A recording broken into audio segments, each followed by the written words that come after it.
Your grandmother is dying, Elaine. The silver lung has reached her second lobe. Dr. Cooley didn't even look up from his parchment. I know. Elaine pressed her palms flat against the cold stone wall of the Royal Infirmary to stop her hands from trembling. I'm an intern here. I've been covering night shifts, double rotations. You're an infirmary apprentice. Now he looked up. His eyes were flat, bored. Lucky if your wages cover candles in 10 years. I'm sorry, girl. There's nothing more I can do. She walked out before he could see her cry. The corridor of the Iron Spire's healing ward smelled of camphor and dying men. Elaine pressed her back against the wall outside her grandmother's door and breathed. 1 count 2 3. The way Rhonda had taught her when she was small and the world felt too large and cruel. Rhonda. 71 years old. Hands like warm bread. The only person left in this kingdom who called Elaine by her name instead of girl or servant or you there. Elaine looked down at her shoulder, at the place beneath her tunic where a pale rippled scar had lived since she was 6 years old. A fire. A fallen beam. Nothing remarkable. She pulled the worn fabric back into place and straightened her spine. There has to be another way. 3 floors above her, in the throne chamber of black obsidian and iron, King Frederick Bowser's right hand began to shake. He felt it the moment the royal seal was placed before him. That horrible, humiliating tremor that started in his fingers and crawled up through his wrist like ice water finding cracks in stone. He gripped the arm of his throne. Pressed his gauntlet fist against his thigh. Nothing. The tremor worsened. Not now. Not in front of the court. Lord Geoffrey Edwin stood to his left, watching. Always watching. The beta smile was thin and patient, like a man who has set a trap and has nowhere else to be. Your Grace, Geoffrey murmured, low enough for only Frederick to hear. Your hand. I am aware. Frederick's voice came out like iron dragged across stone. Around him, 40 nobles pretended not to notice their king fracturing in real time. The ceremony is over. Everyone out. They fled. They always fled when he used that voice. Alone, or as alone as a king ever was. Frederick stared at his shaking hand and felt the familiar, terrible weight of the truth he refused to speak aloud. It was getting worse. The blood rage had started 2 winters ago. First the tremors. Then the fractured sleep. Then the nights he woke screaming with his chambers half destroyed and no memory of how. His seers called it a soul wound, the mark of a fated bond left too long unfulfilled. His mate was out there somewhere, and every day she remained unfound was another day the darkness inside him ate a little further into the man he used to be. Find her, his dying mother had whispered. Before the rage finds her first. He had searched. Stars knew he had searched. And all he had found was an empty throne beside his own, and hands that shook at the worst possible moments, and the growing, gnawing suspicion that perhaps the moon had simply forgotten him. Elaine made her decision at midnight. She had heard whispers in the lower corridors. A name. A meeting place. A price that made her stomach turn over. She told herself it was temporary. She told herself Rhonda would never know. She told herself 100 small lies as she wrapped her worn cloak around her shoulders and slipped out through the servants' gate into the cold dark of the Iron Spire's outer quarter. The stranger who met her at the fountain was tall, hooded, and said almost nothing. He had broad shoulders beneath a plain traveling cloak, and he moved like someone who had learned long ago that stillness was its own kind of power. His hands, she noticed his hands first, were wrapped in dark leather gloves. You're the girl from the infirmary, he said. Not a question. I need 200 gold marks, Elaine said. Her voice barely shook. For my grandmother's treatment. That's all I want. That's all this is. The stranger was quiet for a long moment. Go home, he said finally. This isn't the life for you. Something in his voice made her chest ache in a way she didn't understand. She left. She didn't look back. She told herself the ache was just pride. She didn't know then that the man beneath the hood had stood motionless at that fountain for a very long time after she walked away, staring at his right hand which had for the first time in 2 years, gone completely, impossibly still. They arrested her 3 days later. Geoffrey Edwin himself brought the guards. He stood in the doorway of Rhonda's hospital room with his silver beta's chain gleaming at his throat and his expression arranged into something that looked almost like regret. The royal seal, he said, holding up the ancient bronze medallion that Elaine had absolutely never seen before in her life. Found beneath your grandmother's mattress, Elaine Farley. The punishment for theft of a royal artifact is. I never touched that. Elaine's voice came out steady. She was surprised. I have never seen that object. The court will decide that. Geoffrey's almost regret sharpened into something else. Something satisfied. Seize her. She reached for Rhonda's hand as they dragged her away. Her grandmother's fingers, frail as winter branches, closed around hers for one brief, fierce moment. Don't be afraid, little moon, Rhonda whispered. It was what she'd always called her. Since the fire. Since the scar. Elaine held on to those words all the way down to the dungeons. He came to interrogate her himself. Elaine had expected guards.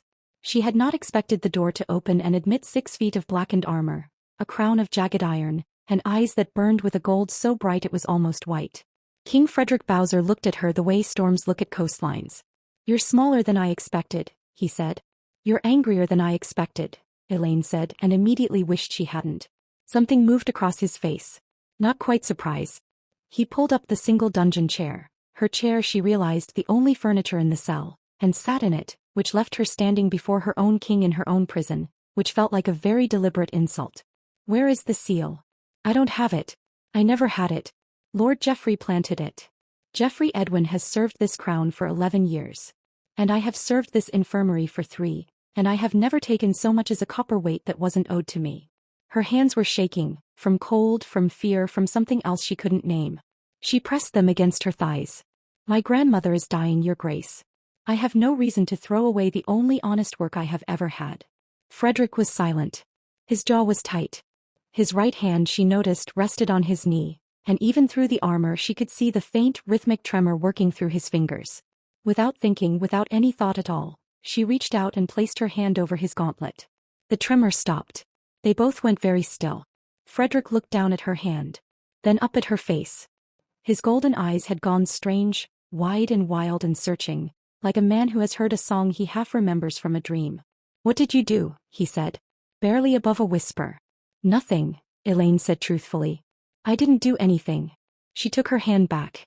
The tremor returned immediately. Frederick's expression shuddered like a door slamming closed. The trial is at dawn, he said, and stood and left without another word. Elaine stood alone in the dungeon, cold, and pressed her fingers to the scar on her shoulder and felt, for the first time, that it was warm.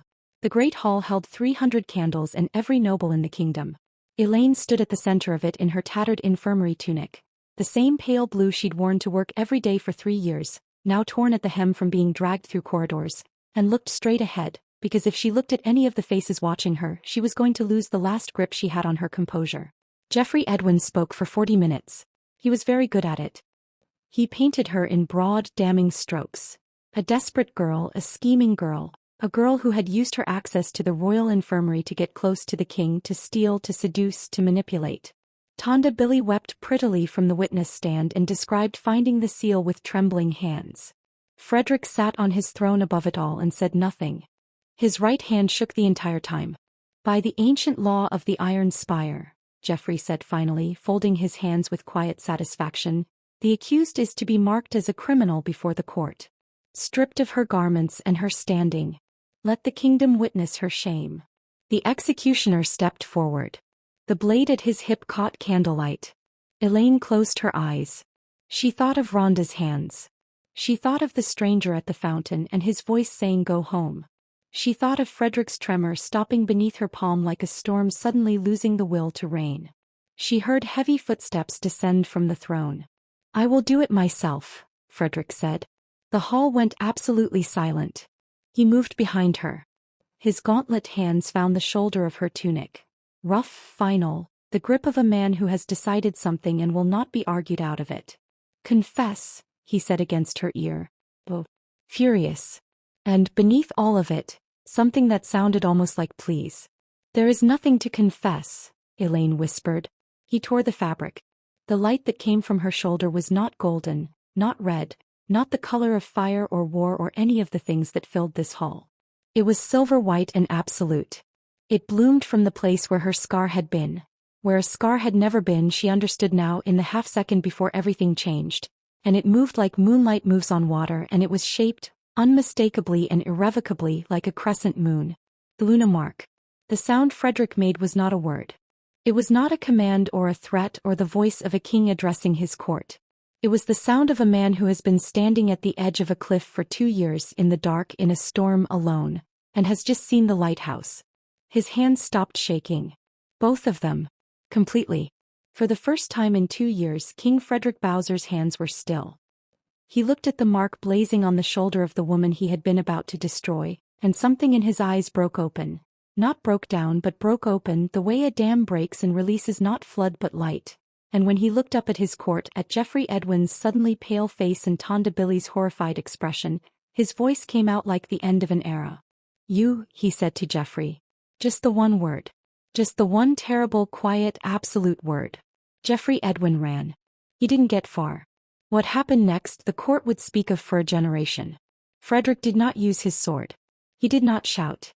He moved through that hall like a force of nature that has finally found its direction, and every guard who stepped into his path stepped back out of it again, and the king who had spent 2 years falling apart became in the space of 30 seconds, the most terrifyingly certain person anyone in the Iron Spire had ever witnessed. He had his beta in chains before the candles guttered. He had a royal physician sent to Rhonda Mill's room within the hour. Not Cooley but the king's own healer with a full supply of silver lung treatment and instructions to spare nothing. He came back to Elaine at the end of it. She was still standing in the center of the great hall, the mark still glowing softly on her shoulder, the torn tunic clutched in her hands.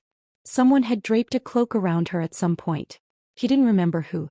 Frederick stopped in front of her. The wild light in his eyes had settled into something she didn't have a word for yet. He looked at her the way people look at things they almost lost before they understood what they had. I owe you, he said, a very long apology. Yes, Elaine agreed. You do. His mouth curved. Just slightly. You're not afraid of me. I was terrified of you 20 minutes ago. What changed? Elaine considered the question seriously. Outside the hall's high windows she could see the moon, full and silver and enormous, flooding the Gothic arches with light. I think, she said slowly, I just remembered who I am. Frederick looked at her for a long, quiet moment. Then he reached up and removed his iron crown and held it in his still, steady hands. Then perhaps, he said, you can help me remember who I was supposed to be. Subscribe to see how this unfolds, and comment below where you're watching from. I would love to say hello and find out if our story has traveled as far as America, Australia, the United Kingdom and Africa. Rhonda Mills had been coughing since the first frost. That was how Elaine measured the progression of it, not in the clinical language Dr. Cooley used, not in the charts she wasn't supposed to read but memorized anyway during the night shifts when the ward was quiet and the candles burned low. She measured it in the sound. The cough had started dry and brief, like a polite interruption. Now it was wet and long and it tore through the small woman in the infirmary bed like something trying to get out. Elaine sat beside her grandmother's cot in the gray hour before her morning shift and held Rhonda's hand and listened to the ward breathe around them, the soft moans of other patients, the distant footsteps of the night healer making rounds, the wind finding every crack in the Iron Spire's ancient stone walls. Rhonda slept through the coughing now, which the healers said was a mercy. Elaine was not sure she agreed. She thought it might be the opposite of mercy. She thought it might be the body learning to suffer without complaint. Still here. She looked up. Dr. Cooley stood in the doorway of the room, his gray robes immaculate despite the early hour, his ledger already open in his hands. He was the kind of man who had been born looking disappointed. My shift starts at 6th bell, Elaine said. I have time. He crossed to the foot of the cot and made a notation without looking at the patient the notation concerned. The silver lung has progressed to the second lobe. I told you last week it would. You told me there was a treatment. There is. He turned a page. Silverite infusion. 3 vials administered over 14 days. Very effective at this stage. He looked up then, finally, with the expression of a man delivering information he has already emotionally processed and moved past. 240 gold marks. The number landed in Elaine's chest like a stone dropped into still water. She felt the ripples move outward through her ribs. I'm an infirmary apprentice, she said. Her voice was very careful. I make 11 marks a month. I know what you make. Then you know that. I know that the Iron Spire's infirmary is not a charity, that royal medical stores are allocated by the Crown's treasury, and that I cannot dispense silverite to patients whose accounts are in arrears. He closed the ledger. His tone was not unkind exactly. It was something worse than unkind. It was finished. I'm sorry, girl. There is nothing more I can do. He left. His footsteps receded down the corridor with the brisk efficiency of a man who had other ledgers to consult. Elaine sat very still for a moment. Then she looked at her grandmother's face. At the papery skin and the dark circles and the slight blue tinge at Rhonda's lips that hadn't been there a month ago.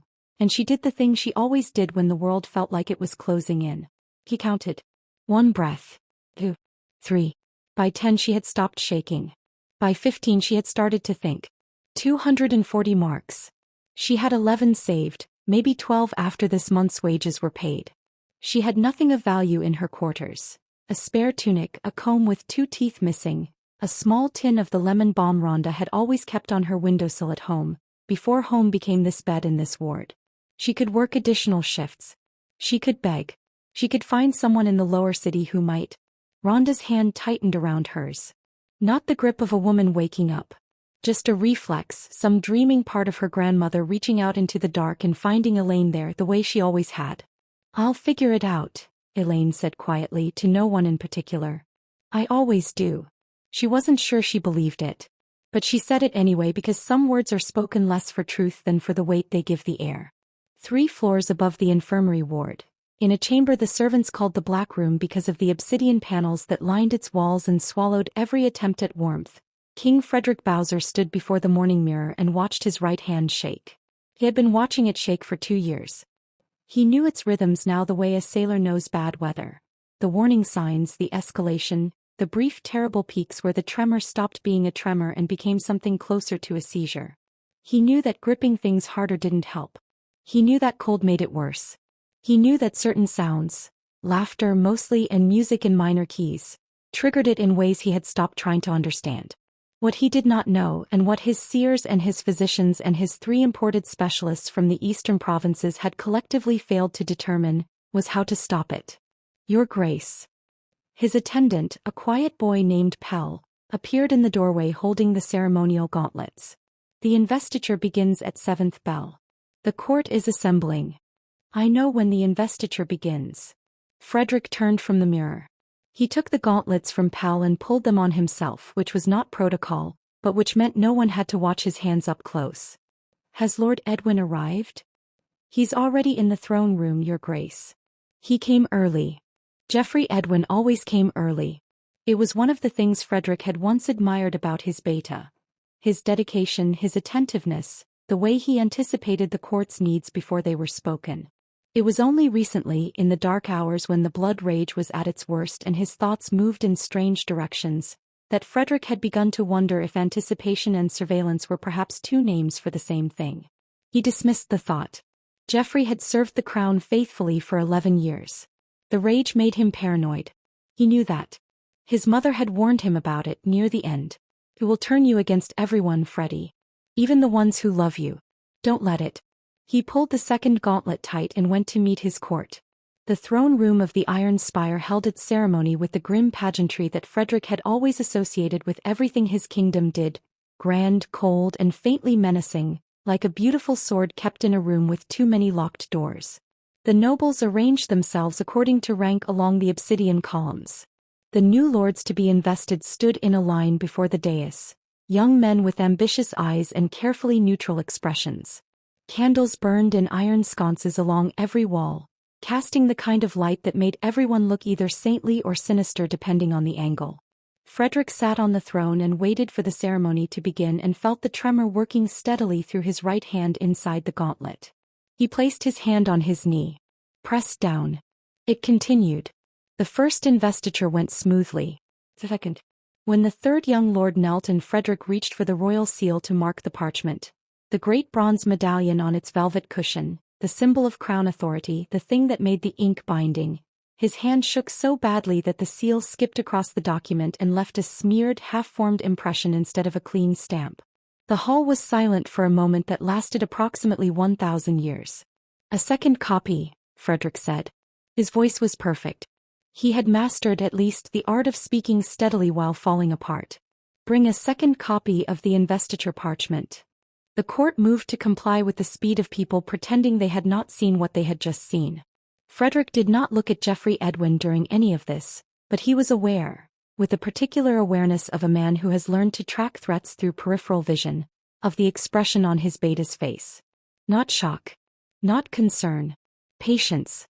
Geoffrey Edwin found Tonda Billy in the lower corridor after the ceremony, where the torches burned further apart and conversations could be had without witnesses. Tonda was the kind of woman who had learned to weaponize every feature she possessed. She was beautiful in an obvious way and she knew it, and she used it the way certain fighters use their size, as a first impression designed to make the second one land harder. She had worked in the royal household for 4 years, long enough to know which servants talked and which ones kept their mouths shut, and which ones were too busy keeping their heads above water to notice what was being done around them. She had noticed Elaine Farley the day the girl arrived in the infirmary ward, noticed her the way a fire notices dry wood. There was something in the way the king's eyes had tracked across Elaine's face during a routine healing ward inspection 6 months ago. Something brief and unguarded, quickly covered over. Frederick hadn't even seemed aware of it himself. But Geoffrey had noticed too, and after the inspection he had found Tonda and spoken to her quietly for a long time. Now she stood in the lower corridor and turned the small bronze object over in her hands. "This is the royal seal," she said. "A replica," Geoffrey said. "Accurate enough to pass initial inspection. And you want me to? I want you to place it in Elaine Farley's quarters this evening, between the 3rd and 4th hour of darkness. She works a late shift that ends at midnight. She'll be in the ward until then." He adjusted the silver chain at his throat. "The following morning, you will go to the ward master and report that you saw her behaving suspiciously near the treasury corridor. Then you will go to her quarters and find the seal." Tonda turned the replica over once more. "Why her?" "Because she is convenient." Geoffrey's voice was smooth and utterly empty of apology. "And because the king has begun looking at her in ways that are inconvenient." Tonda's eyes sharpened with something that had nothing to do with Geoffrey's politics and everything to do with her own. He pocketed the replica. "Consider it done," she said. Elaine almost didn't go. She stood outside the servants' gate for a long time in the cold, her cloak pulled tight against weather that had no interest in her comfort, and she thought about all the reasons this was a terrible idea. She had made a list in her head during the last 3 hours of her shift. A precise, honest, thoroughly damning list. And she had arrived at the gate anyway because at the bottom of the list, underneath all the reasons to turn back, was a single fact that outweighed all of them. Rhonda was dying. And Elaine had nothing else left to sell. The message had been slipped under the door of the apprentice's changing room. She didn't know how it had gotten there. She didn't know who had left it. It had said only, "Fountain in the outer quarter. 4th hour. Free yourself.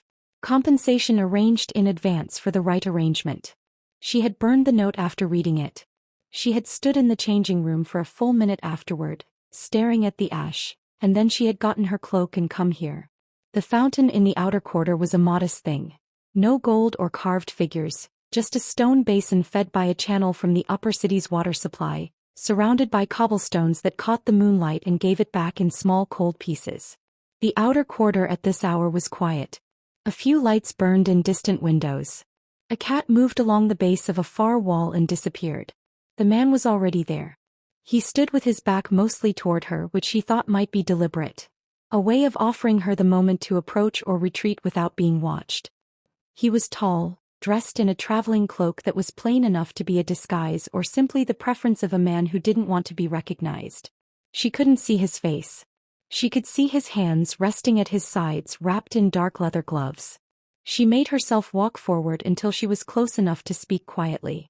"I'm the one who, I received a message. About an arrangement." He turned. He had a broad face, dark eyes, the kind of jaw that suggested he had grown up expecting resistance and had made peace with that. He looked at her with an expression she couldn't immediately read, something that started as assessment and shifted into something more complicated. "You're the girl from the infirmary," he said. It wasn't a question. Elaine blinked. "You've seen me there?" He didn't answer that. "How old are you?"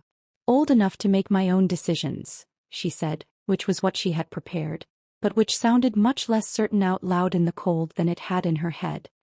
His eyes moved across her face with an attention that felt nothing like the way men usually looked at her when she was standing in a dark street at an indecent hour. It felt like he was reading something. "What do you need the money for?" She hadn't expected that question. "That's not part of." "Humor me." She looked at him for a moment. There was something in his voice, a flatness or maybe a heaviness like someone carrying something heavy for a long time, that made her answer honestly before she decided to. "My grandmother." She's in the infirmary ward. Silverlung. The treatment costs 240 marks and I have 11, and her second lobe is already. She stopped herself. She's going to die if I can't find the money. The man in the cloak was quiet for a long time. Go home, he said finally. Elaine stared at him. I beg your pardon? This isn't the life for you. His voice was very quiet. There was nothing dismissive in it. It sounded strangely, almost like it cost him something to say. Go back to the infirmary. Go back to your grandmother. I can't go back without the money. Go home, girl. He turned away. The conversation apparently was over. Elaine stood at the fountain for a moment longer, burning with a confusion she couldn't entirely name. Part humiliation, part relief, part something else entirely that she refused to examine. Then she turned and walked back through the cold outer quarter toward the spire. She pressed her fingers to the scar on her shoulder as she walked, the way she sometimes did without thinking, and found it warm against the cold night. Behind her, at the fountain, the man in the traveling cloak stood motionless for a very long time. He looked down at his right hand. It had not shaken once since she arrived. He stood there in the cold and in the silence and tried to understand what that meant, and found that the part of his mind that usually answered such questions had gone completely, inexplicably quiet. Frederick Bowser pulled the hood of his traveling cloak back up and walked back to the spire through a different gate, and told no one what he had discovered, and lay awake until dawn, turning it over in the dark. They came for her at 7th bell 3 days later. Elaine was changing the dressings on a patient in the far end of the ward when she heard the heavy footsteps in the corridor, too deliberate to be healers, too numerous to be anyone's personal business. She straightened up and turned and found 4 royal guards filling the doorway, and behind them, Lord Geoffrey Edwin with his ledronite expression and his silver chain and his expression of practiced regret. Elaine Farley, he said. Apprentice to the Royal Infirmary. Yes. Her voice came out steadier than she had any right to expect. What is this? A matter of the court. He stepped aside and Tonda Billy moved into the doorway, her face arranged into an expression of wide-eyed civic concern that Elaine recognized immediately as the look of someone who has rehearsed their lines. Miss Billy came forward this morning with a report of suspicious behavior observed yesterday evening in the Treasury corridor. A subsequent search of your quarters. He paused, and the pause was a performance. Yielded the royal seal. The ward went very still. Every patient who was conscious enough to understand what they were hearing had stopped moving. The other apprentices at the far end of the room were frozen in place. Elaine looked at Tonda Billy. Tonda's gaze met hers and held it with the particular courage of someone who knows they are surrounded by people who will back them up. That seal was never in my quarters, Elaine said. The court will determine that, Geoffrey said. Seize her. She was moving toward Rhonda's room before she'd made the decision to move, not to run, just to reach her grandmother, just to get to the door of that room one more time before. The guards caught her by both arms before she made it halfway there. They were professional about it. That almost made it worse. Rhonda appeared in the doorway of her room. She had gotten out of bed, which she was not supposed to do, and she was holding the doorframe with both hands, and her face was the face of a woman who is still, beneath everything the illness has done to her, formidable. Elaine. Her voice was thin but steady. Look at me. Elaine looked. Don't be afraid, little moon, Rhonda said. The guards pulled her down the corridor. The last thing she saw before the turn swallowed the ward from view was her grandmother standing in the doorway with her chin lifted, watching her go. The dungeons of the Iron Spire were cold in a way that felt architectural, deliberate, built into the stone along with all the other features of a place designed to break people down. The cell they put her in had a single torch in the corridor outside and no window and a floor that radiated cold upward through her thin infirmary slippers. She was given nothing to sit on except the floor itself until, sometime in the second hour, a guard appeared and set a single wooden chair inside the door without explanation or eye contact. She sat in the chair. He thought about Rhonda. She thought about the man at the fountain and his quiet voice saying go home, and the way he had looked at her. Not the way men look at women in dark streets, but the way people look at things they recognize without knowing why. She thought about Tonda Billy's rehearsed expression. She thought about Geoffrey Edwin's pause. She thought about the silverite treatment sitting in the Royal Medical Stores, 3 floors above her head, and her grandmother's second lobe and Dr. Cooley's closed ledger. She did not let herself think about what came after a charge of stealing the royal seal, Because the answer to that question had a blade at the end of it and she needed to be able to think clearly. She was still thinking clearly, deliberately, carefully, brick by brick, when the door opened and King Frederick Bowser walked in. Elaine stood up. It was reflex. When a king entered a room you stood. He looked different from the man at the fountain. Of course he did. He was in armor now, blackened plate with fur at the shoulders, the iron crown on his dark hair, the full weight of his office arranged around him like a weapon. But the eyes were the same. She recognized the eyes immediately, the same way she had recognized his voice in the first second before she'd understood what she was recognizing. Dark and complicated and carrying something heavy. He looked at her with an expression that might have been anger. Or might have been something that anger was covering up. "You're smaller than I expected," he said. Her mouth moved before her better judgment could intervene. "You're angrier than I expected." A beat of silence. He looked at her with an expression she couldn't entirely read. It had surprise in it, briefly, and then something that came and went too fast to name. He crossed to the chair, her only chair, and sat in it, which left her standing before her king in her own cell, which was so precisely, elegantly designed as an insult that she almost had to admire it. "Where is the seal?" he said. "I don't have it. I never had it." She kept her voice level.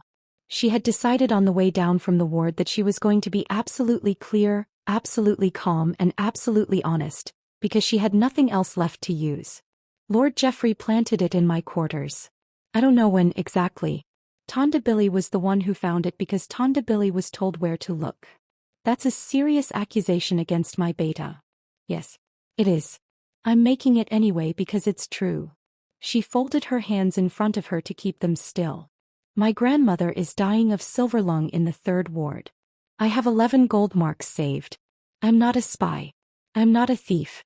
I am a 22-year-old infirmary apprentice who has spent 3 years changing dressings and learning medication rotations and trying to keep one old woman alive. And whatever Geoffrey Edwin told you about me, that is what I actually am." Frederick was quiet. He was watching her with an attention that felt total. Not the predatory attention of interrogation but something more careful. Like he was looking for something specific and wasn't sure yet whether he'd found it. His right hand was resting on his knee. She could see it, the slight rhythmic movement of the tremor working through his fingers, steady as a current beneath still water. She didn't think about it. She wasn't sure why she did it. Her hand simply moved, reached out, closed gently over the back of his gauntlet fist, and she felt through the leather and the metal the tremor stop. Completely. Easily. The way a sound stops when the source is removed. They both went very still. Frederick looked down at her hand on his gauntlet. Then up at her face. And the expression that moved across his features was not the expression of a king being managed, or of a man being comforted, or of anyone responding to anything as simple as sympathy. It was the expression of a man who has heard something, felt something, that his entire understanding of the world has not prepared him for. "What did you do?" he said. The voice was barely above a breath. "Nothing," Elaine said honestly. "I don't know. I didn't do anything." She lifted her hand. The tremor returned immediately, steady and relentless. Frederick's jaw tightened. His expression closed over as suddenly and completely as a shutter dropped across a window, and the king was back, composed, cold, unreadable. He stood. He was considerably taller than her, and in armor he occupied the room the way a storm occupies a sky. He looked at her for one more moment with something in his eyes that she thought might have been, beneath the steel and the crown and the years of practice at being unmoved, something close to bewildered. "The trial is at dawn," he said. He walked to the door. He did not look back. "I didn't take it," Elaine said to his back. He stopped. His hand was on the door. He stood there for a moment that lasted long enough for her to wonder what he was deciding. "I know," he said. He left. Elaine stood alone in the dungeon and pressed her fingers to the scar on her shoulder, that old familiar warmth against the cold air, and tried to understand why those 2 words, said by a man who was still going to put her on trial at dawn, felt more dangerous than anything else that had happened to her today. Outside the cell, in the torchlit corridor, she could hear his footsteps receding. They were steady.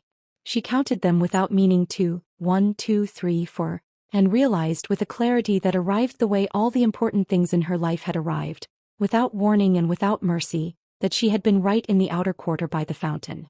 He recognized him. He didn't know how. She didn't know what it meant. She sat back down on the cold stone floor. The guards had taken the chair back, which meant Frederick had told them to bring it, which meant he had done her one small unclaimed kindness before the dawn, and she waited for morning and thought about her grandmother's hands and did not let herself be afraid. He almost succeeded. Geoffrey Edwin came to the king at midnight. Frederick was in his war room, standing over maps he wasn't reading, when the beta slipped through the side door without knocking. A habit Frederick had tolerated for 11 years and was only now beginning to find suspicious.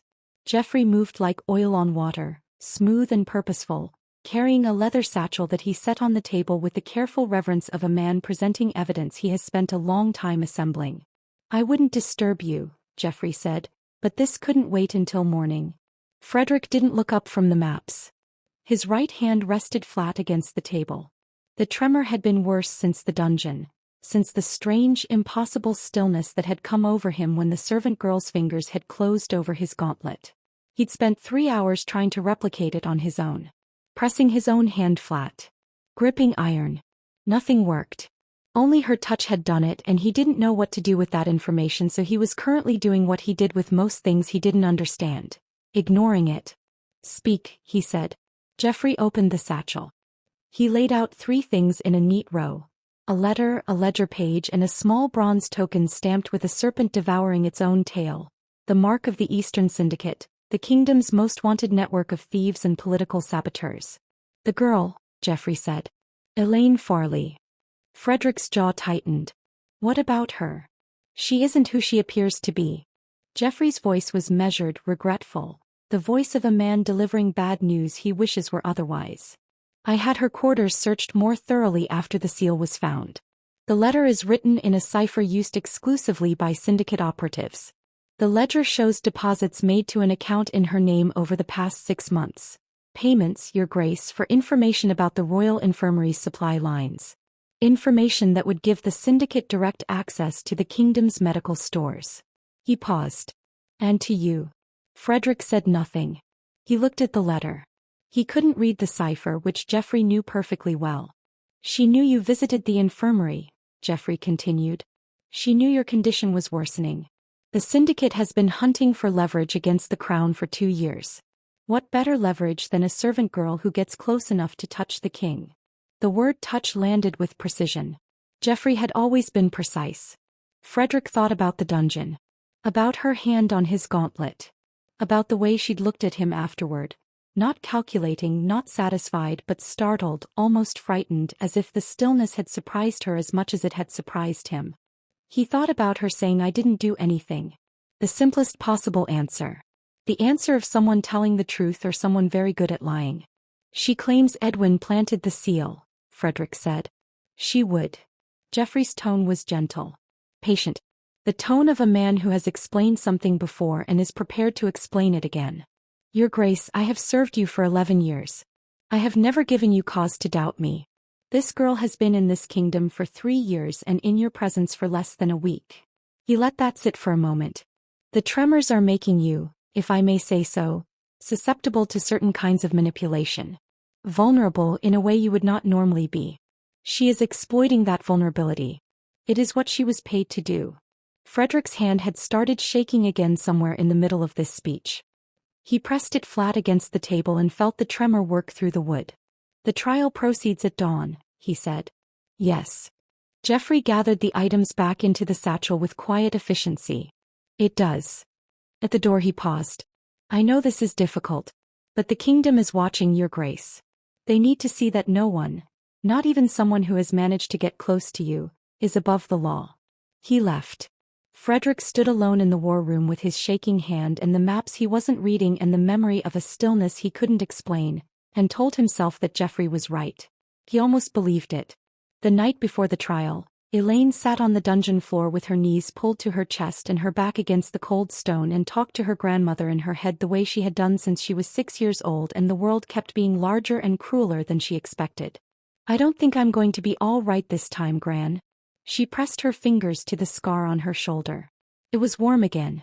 It had been warm since the dungeon interrogation, since Frederick's golden eyes had gone strange and wide when the tremor stopped, Since that moment she still couldn't explain to herself. The warmth wasn't painful. It felt absurdly like being recognized. She thought about what Rhonda had called her. Since always. Since the fire. Little Moon. She'd assumed it was just a name. A grandmother's name for a grandchild. She'd never thought to ask why. The guard outside her cell changed at midnight. The new one was young, barely older than her, and he slid a bread roll through the bars without meeting her eyes, which was either kindness or guilt, and she didn't have the energy to determine which. She ate the bread. She pressed her back against the stone. She watched the thin line of moonlight that came through the single high window move slowly across the floor like a hand on a clock. And she told herself that if she survived tomorrow, she was going to ask Rhonda about the name. She was going to ask about a lot of things. She had to survive tomorrow first. The great hall had been dressed for judgment. Crimson banners hung between the columns. The iron chandelier overhead held 200 candles, all lit, which turned the vast Gothic space into something that was almost warm and was entirely theatrical.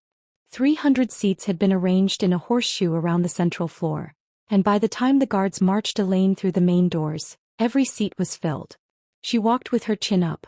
She had decided, somewhere between the bread roll and dawn, that if this was how it ended, she was not going to give them the satisfaction of watching her fold. Her tunic was still torn at the hem. Her feet were bare on the cold stone. Her hair had been left loose, which she suspected was deliberate. It made her look younger, more pathetic, easier to condemn. She looked straight ahead. At the far end of the hall, on a throne of black iron set on a raised dais, King Frederick Bowser sat in full armor and looked like a man who had not slept.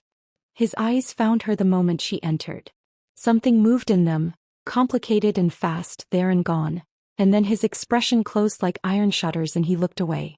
His right hand, resting on the arm of the throne, was trembling.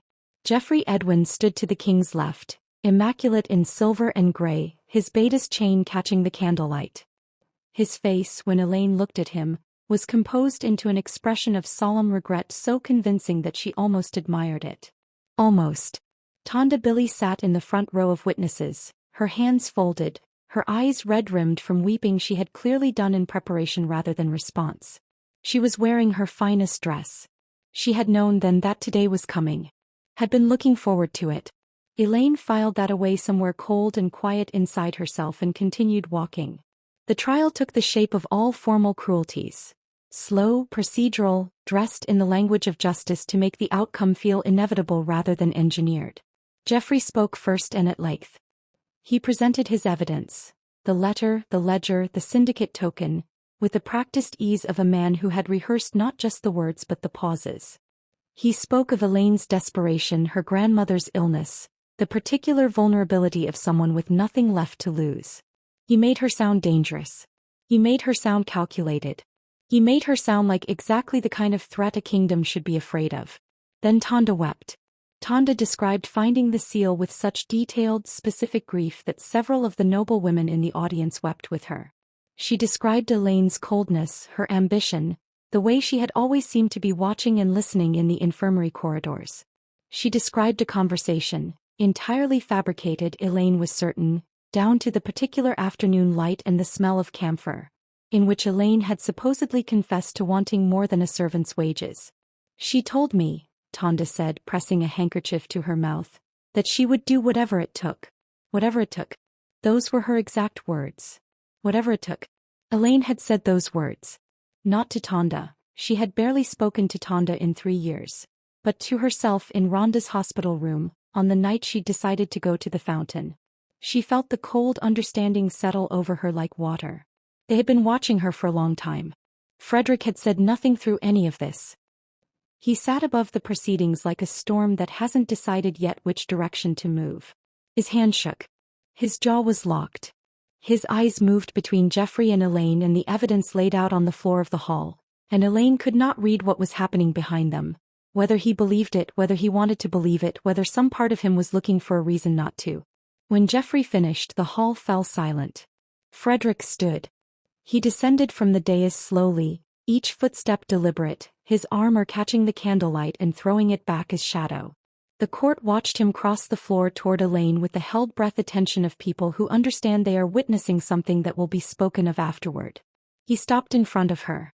Up close she could see what the distance had hidden. The gray beneath his eyes, the tight, controlled lines of exhaustion around his mouth. He had been awake all night. She could see it. She wondered if he'd spent those hours sitting with Jeffrey's evidence and feeling the particular misery of a man who wants to disbelieve something and can't find the ground to stand on. "Elaine Farley," he said. His voice carried to every corner of the hall. "You have been charged with theft of a royal artifact, conspiracy with enemy agents, and treason against the Iron Spire. Before this court, under the ancient law, you are given one opportunity to confess and seek mercy." Elaine looked at him. Not at the crown or the armor or the golden burning eyes that had frightened her in the dungeon. At him. At the exhaustion and the tremor and the thing behind his expression that she couldn't name but recognized. The look of someone whose life has been built on a lie they don't yet know is a lie. "I have nothing to confess," she said. "Because I have done nothing." Something shifted in his face. Brief and gone. "Then the law will proceed." He moved behind her. His gauntlet hands found her shoulders, and she felt the cold of iron through the thin fabric of her tunic, and she closed her eyes and thought of the moonlight crossing the dungeon floor, slow and steady as a hand on a clock, and she breathed. "Last chance," Frederick said against the back of her head. Very quiet. Meant only for her. And in the words, underneath the command, underneath the performance of a king doing what a king must do, she heard something that sounded almost desperate. "Give me a reason. Give me something I can use. Just give me a reason to stop this." "There is nothing to confess," she said again. Steady. True. His hands tightened on her tunic. She felt the fabric pull. She felt the warmth on her shoulder surge. Sudden and fierce and enormous, like a fire that has been banked for years catching a wind it has been waiting for. And then the fabric tore and the great hall of the Iron Spire went white. Not candlelight. Not torchlight. Not any light that belonged to the world of iron and stone and human cruelty that had been assembled in this hall to destroy her. Moonlight. Absolute and silver and alive, pouring from the mark on her shoulder like water from a broken dam, flooding the hall from floor to chandelier, turning every shadow into silver, turning every face in the audience into something stunned and pale and witnessing. The Luna mark blazed on her skin. Not a scar. It had never been a scar. It was a crescent moon in perfect, luminous detail, etched into her shoulder in light that pulsed with her heartbeat. Steady, certain, undeniable. The sound Frederick made was not a word. It started somewhere in his chest and came out as something between a name and a prayer, and then his hands, both of them armored and cold, went completely, terrifyingly still. Not the forced stillness of a man fighting a tremor. Not the rigid control of someone clenching against the shake. Still the way water goes still in the moment before it freezes, transformed at the molecular level into something entirely different from what it was. The blood rage, 2 years of fracturing sleep and shattered mornings and hands that betrayed him at the worst possible moments, lifted. Just like that. Like a fever breaking. Like a door swinging open on a room that has been locked so long the air inside has gone still and expectant. Frederick stood behind the woman he had been about to destroy, with his hands utterly steady and his mind suddenly devastatingly clear, and understood 3 things simultaneously. She was his mate. She had always been his mate. He had spent the last 3 days trying to execute her. He stepped in front of her. He looked at the mark. He looked at her face, tear-streaked, exhausted, still wearing the expression of someone who had decided not to fold, and something in his chest cracked open in a way that had nothing to do with the blood rage and everything to do with the particular agony of realizing what you nearly did. Then he turned to face his court. 300 people looked back at him. Not one of them spoke. The moonlight from Elaine's mark was still filling the hall, softer now but present, silver edging every candle flame, silvering every upturned face. Jeffrey Edwin was standing very still in his place to the left of the throne. His face had gone the color of old ash. His hands, Elaine noticed distantly, were shaking. His hands now where Frederick's had been steady. Frederick looked at him for a long moment. "You," he said. Just the one word. It landed in the silence of the hall like a stone dropped into still water, and the ripples it made were enormous. Jeffrey moved first. He was always going to move first. He had spent 11 years thinking 3 steps ahead of everyone in this room, and flight was simply the next logical move when the game was lost. He turned for the side door, fast and purposeful, and made it exactly 4 steps before Frederick's voice cracked across the hall like a whip. Stop him. The guards closest to the door were loyal to the crown, not to the beta who had spent 11 years whispering poison into the crown's ear, and they moved without hesitation. Jeffrey was through the door before they reached him, but he was not through the corridor beyond it, and he was not through the outer gate, and by the time he reached the courtyard the king's guard had assembled into a wall he was not going to move through. Tondabilly did not run.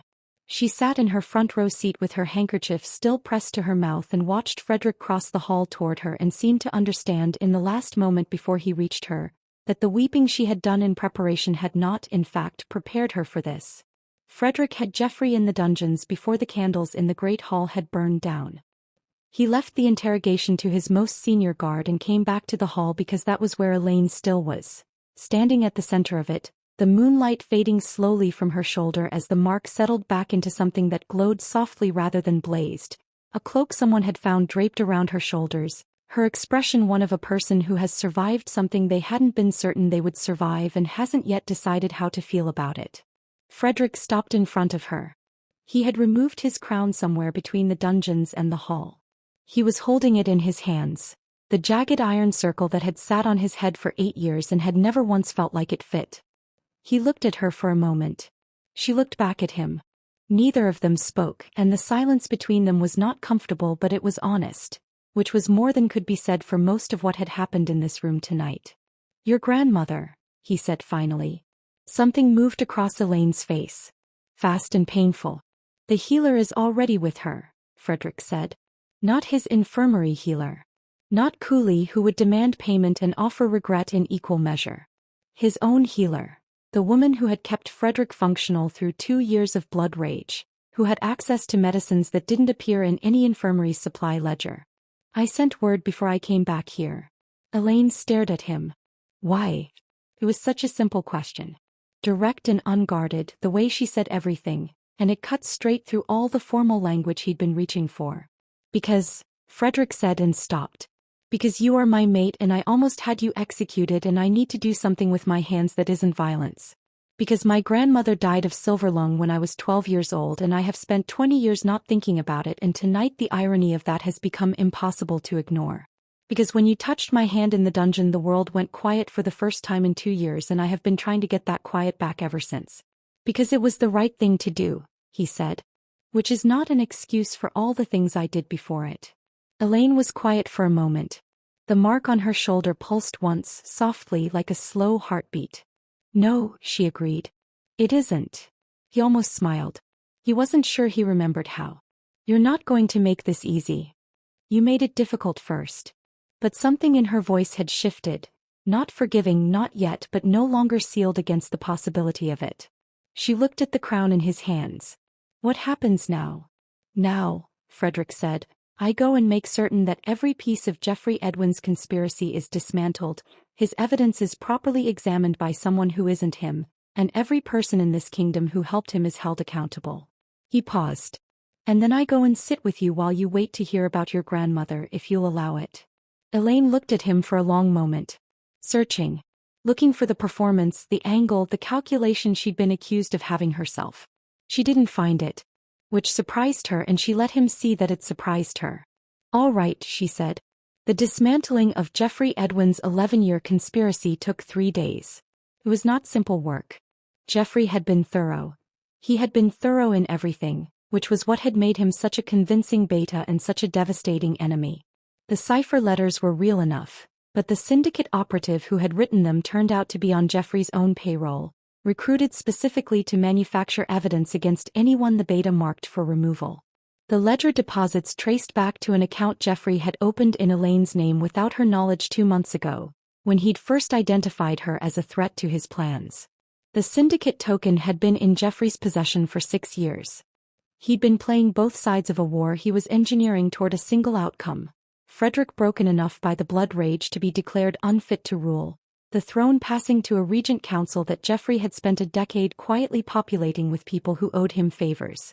The realization of how long it had been running, how many of Frederick's worst decisions over the past 2 years had been made in the fog of Jeffrey's careful patient poisoning, sat in Frederick's chest like cold iron. He went through the evidence himself. Every piece. Sitting at the war room table where Jeffrey had laid it all out 3 nights ago with his regretful voice and his patient eyes, Frederick read and cross-referenced and followed the threads until the full shape of it was visible. And then he sat with the full shape of it for a long time before he went to the dungeons. He didn't stay long. There was nothing Jeffrey could say that the evidence hadn't already said more clearly, and Frederick had spent enough years listening to the man's voice to last him a lifetime. "The sentence is exile," Frederick said. "Not execution."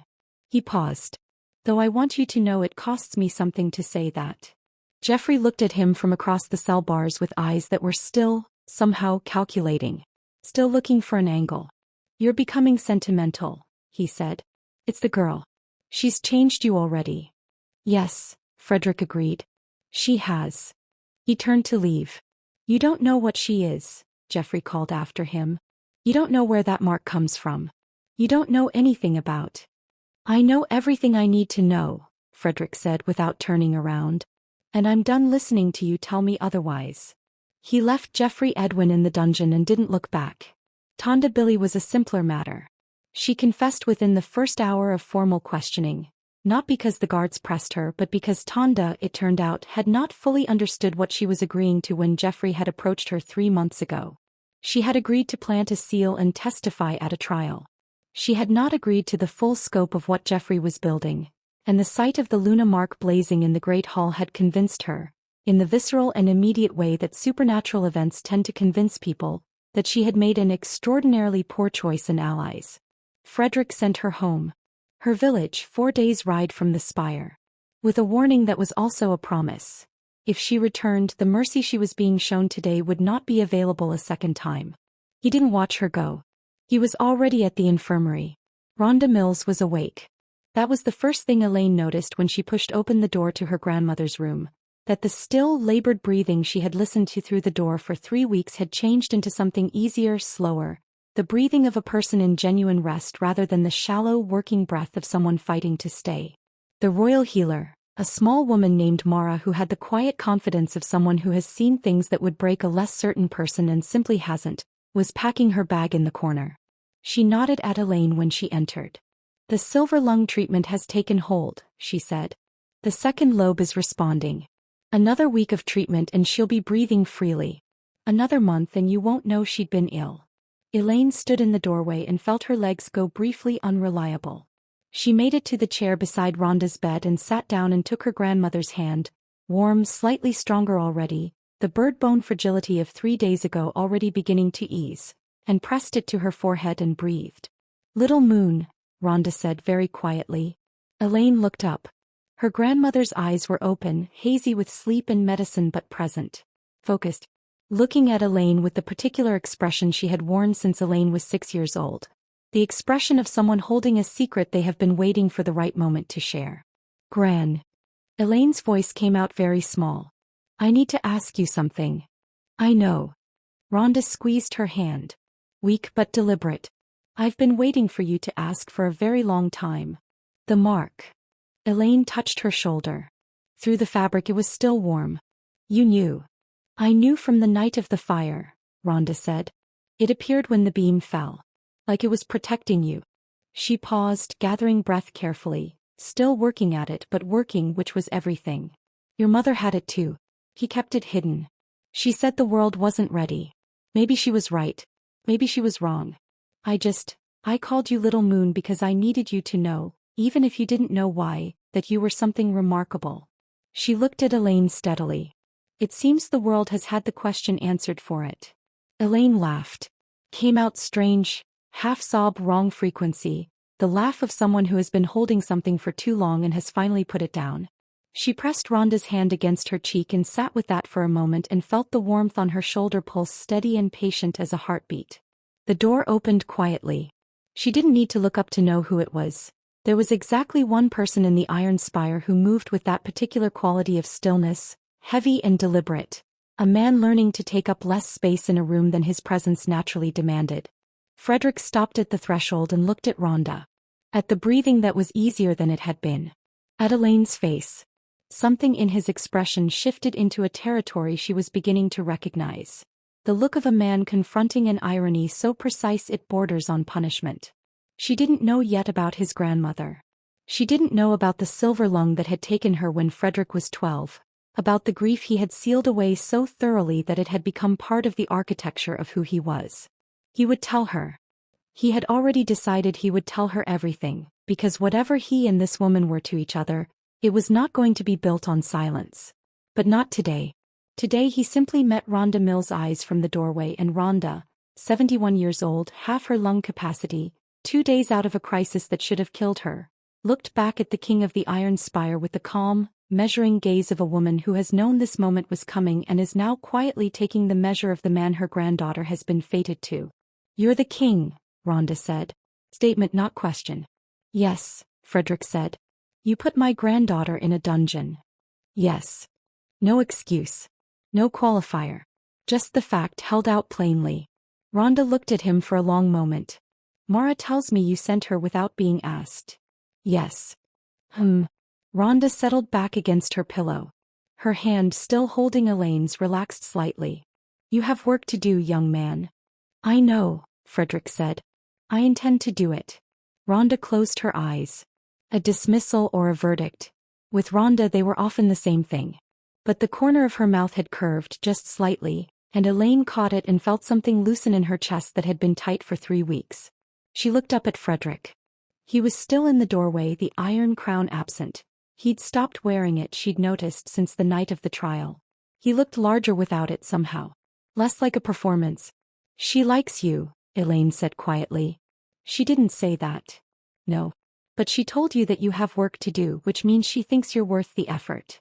Elaine looked at her grandmother's breathing, easy, steady, the rhythm of genuine rest, and felt the warmth on her shoulder and the quiet settling over the room like snow. "That's the closest thing to approval she gives." Frederick moved to stand beside her chair. Not close enough to presume. Close enough to be present. They sat in silence for a while, which was comfortable in a way that surprised them both. The silence of 2 people who have been through something together and have arrived unexpectedly at the same place on the other side of it. The season turned. The trial of Jeffrey Edwin was conducted by the full court council. Frederick excluded himself from the proceedings on the grounds that he could not be impartial, which was the most honest thing a king had said in that hall in living memory. And the council found Jeffrey guilty on 17 counts of conspiracy, fraud, treason, and the deliberate manipulation of a reigning monarch's medical condition. That last charge was new to the books, written in specifically for the occasion, and Frederick signed the law into existence himself. The exile was permanent. Jeffrey Edwin left the Iron Spire on a gray morning with nothing that wasn't his by clear right, which turned out to be very little, and the gates closed behind him, and Frederick stood at the window of the war room and watched until the figure on the road was too small to see, and then turned back to the work of rebuilding 11 years of quietly corrupted council. It was slow work. Important work. The kind of work that didn't make for dramatic stories but made for a kingdom where people could breathe. Elaine helped. She hadn't expected to. She'd expected to return to the infirmary, to her apprenticeship, to the work she understood, to the life that had been interrupted so violently and that she assumed would resume once the drama had cleared. She went back to the infirmary the week after the trial, put on a clean version of her pale blue working clothes, and spent a morning on her usual rounds. By afternoon, Frederick had sent 3 separate messengers asking if she was available to review the infirmary's supply contracts, which had apparently been mismanaged by Cooley for years and which no one on the administrative staff understood well enough to fix. She fixed them in an afternoon. Reorganized the entire procurement system over the following week. Identified a secondary silver lung treatment supplier that halved the cost while doubling the supply. The messengers became more frequent after that. She found herself gradually and without any formal announcement, spending more time in the war room than in the infirmary, sitting across the large table from Frederick while he worked through court petitions, pointing out the ones that had been deliberately buried or misdirected, asking questions about decisions she didn't understand and receiving answers that treated her as someone whose understanding mattered. They argued about policy, about priorities, about the proper weight to give mercy versus consequence in cases where the two were in direct conflict. Frederick had strong opinions and wasn't accustomed to having them challenged directly, and Elaine had learned early that the space you didn't take up in a room was simply space someone else would use against you. The arguments ended consistently with better decisions than either of them would have reached alone. The mark on her shoulder had settled into something permanent and quiet. A crescent moon visible in certain lights, silver against her skin, warm always. Court physicians examined it and wrote long documents about what it meant, most of which Elaine found either obvious or tedious. Rhonda, now walking the infirmary corridors and embarrassing Cooley with pointed questions about his diagnostic methods, said simply that the mark had always known what it was and had simply been waiting for the circumstances to say so. Frederick stopped asking the physicians what it meant and started asking Elaine. "Does it hurt?" he asked once, during an evening in the war room when the work had run late and the candles had burned low and they'd stopped pretending the conversation was about court petitions. "No." She turned her shoulder toward him slightly. The mark caught the candlelight and returned it silver. "It feels like being known." She paused. "Which is strange because I spent most of my life feeling like the opposite." Frederick looked at the mark for a long moment. His hands, steady, both of them steady as they had been since the night in the great hall, rested flat on the table. "I know the feeling," he said. "They were married in early spring. Not a grand ceremony." Frederick had suggested grand. Elaine had looked at him with the expression she used when she thought he was being performative rather than genuine, which he had learned to read and had come to find more useful than almost any counsel he'd ever been given. They were married in the infirmary garden. Rhonda's idea, offered from her position as the only person in the Iron Spire whose opinions Frederick deferred to without argument, with the court council present and 24 infirmary staff and one elderly royal healer named Mara who stood at the back and looked quietly pleased with herself. Rhonda walked without assistance. She had announced 2 weeks prior that she was fully recovered and that anyone who offered her an arm was condescending to her, and since this was accurate, no one offered. Frederick did not wear the iron crown. He had it melted down and reforged on Elaine's suggestion, into something that incorporated the crescent moon symbol of the Luna mark. Not because he was diminished by the change but because, as Elaine had pointed out while reviewing the kingdom's founding documents one afternoon, the original crown had been made to signify conquest, and they were, supposedly, trying to build something different.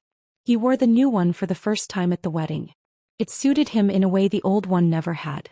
The ceremony was brief and honest. They stood in the infirmary garden with the first spring green coming up through the stones and the morning light doing what morning light does. And they said the things that needed saying in front of the people who had witnessed the worst of what had happened between them and were now witnessing this. And when it was done, Rhonda clasped her hands together with an expression of profound satisfaction and said, "Finally," which made the infirmary staff laugh and made Frederick smile. A real smile. Elaine noted, the kind that reached his eyes, the kind she had seen exactly twice before and had been trying to understand since. He understood it now. It was the smile of a man who has found the quiet place inside himself after spending years believing it didn't exist. She felt the mark on her shoulder pulse once, warm and certain, and smiled back. The blood rage did not return. The royal physicians documented this at length and attributed it to the fulfillment of the fated bond, the restoration of the soul's missing half, the re-establishment of lunar alignment. They used different terms for the same thing, which was simply this: that Frederick had been broken by the absence of something he hadn't known he was missing, and the absence was over and the breaking was over with it. He still had bad days. Days when the weight of what he'd built, and what had been built around him without his knowledge by someone he'd trusted, pressed down hard enough to make the old familiar darkness feel close. Days when the memory of Elaine standing in the great hall in her tattered tunic, tears on her face, waiting for him to do the right thing, he was in the middle of doing the wrong thing, sat in his chest like a stone.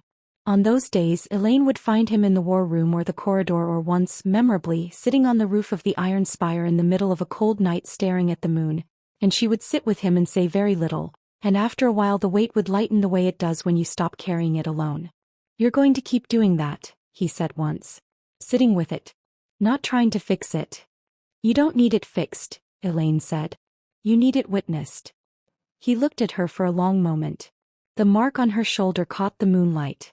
"Where did you learn that?" he asked. "Rhonda," she said. "She sat with things. Never tried to talk them away." She paused. "She said the things that needed witnessed were the ones that made us who we were. That trying to argue them into something smaller was how people lost themselves." Frederick was quiet for a while. Below them, the Iron Spire breathed. The night sounds of a kingdom still learning to be something other than what it had been under 11 years of careful, invisible corruption. Slower than he'd like. faster than he'd feared. She's a very wise woman, he said. She'll be unbearable if you tell her that. I know. He looked at the moon. I'm going to tell her anyway.